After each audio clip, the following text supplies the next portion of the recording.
এরপর টোনা সন্ধ্যা অবধি বনে কাঠ কাটতে থাকে আর সেই কাঠ বিক্রি করে টোনা ছানাদের জন্য খাবার কিনে বাড়িতে আসতে থাকে। অন্ধকারে টোনা হেঁটে হেঁটেই যাচ্ছিল। মাঝপথে টোনা কারো আর্তনাদ শুনতে পায়। মনে হচ্ছে ওই পাশে কেউ কান্না করছে। আমি যে কেমন একটা শব্দ পাচ্ছি, যাই গিয়ে দেখি তো।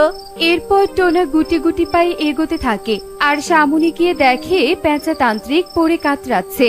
পানি পানি, আমাকে কেউ একটু পানি খেতে দাও, পানি দাও।